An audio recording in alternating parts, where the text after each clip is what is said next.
et la Grande Galerie de l'Évolution au Muséum national d'histoire naturelle. C'est à Paris. Si vous n'avez pas visité, parce que vous habitez loin, essayez de passer par là, c'est magnifique.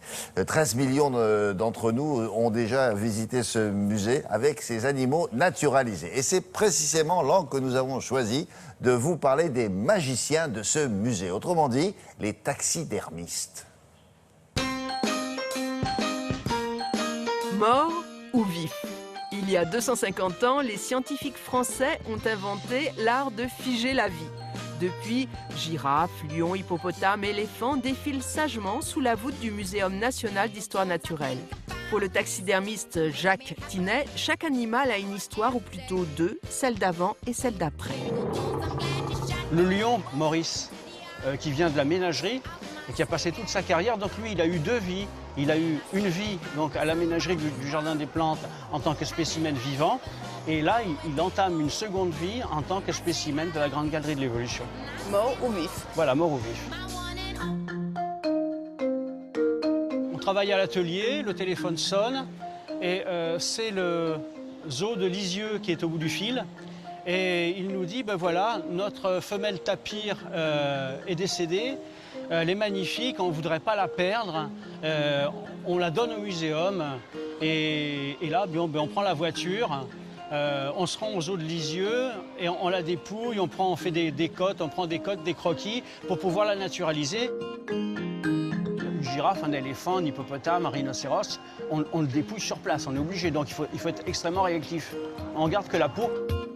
Né en Asie, Siam fut vedette de cinéma et de music-hall. À 53 ans, une infection le fit passer de vie à trépas. Il fallut 10 hommes et 24 heures pour prélever la peau de cet animal de plus de 6 tonnes. À l'intérieur, il y a une armature métallique. Le volume est produit par du polystyrène et de la bouse de polyuréthane et qui est ensuite stratifié, c'est-à-dire que c'est une couche de résine époxy avec du tissu de verre qui fait que c'est une surface qui est très dure. L'animal pèse 600 kg à peu près. C'est le rhinocéros dit de Louis XV parce qu'il a connu la ménagerie de Louis XV. Il date de 1770. Voilà. C'est le plus vieux rhinocéros d'Asie naturalisé au monde. Son histoire, elle commence vers 1770, date à laquelle il arrive à Lorient. Il a été capturé en Inde du Nord. Il arrive à Lorient. De Lorient, il fait le trajet à pied jusqu'à la ménagerie de Versailles. Là, il est présenté à Louis XV. Il a connu ensuite Louis XVI et la Révolution. Et là, il va mourir. Alors, il y a deux versions. Soit il a pris un coup de sabre par les sans-culottes, soit il s'est noyé dans son bassin.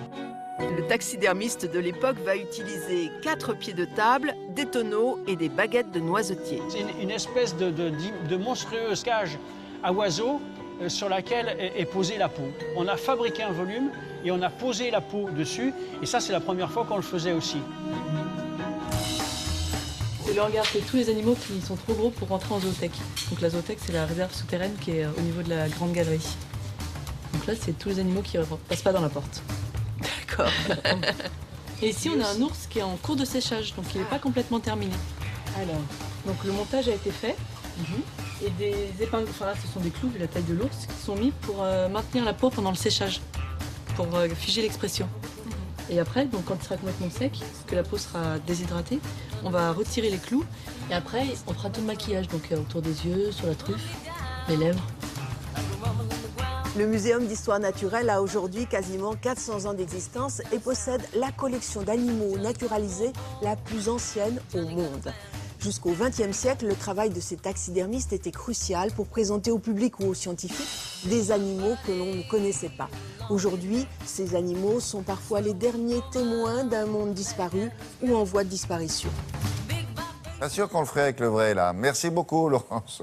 Il vient d'ouvrir ses portes en Espagne, un jet de pierre de la frontière française. C'est le tout nouvel hôpital de Cerdagne qui va accueillir des patients, donc espagnols et français. Alors jusque-là, il n'y a rien d'extraordinaire, si ce n'est que c'est une excellente idée. Mais qui a payé? Ça, c'est la bonne question.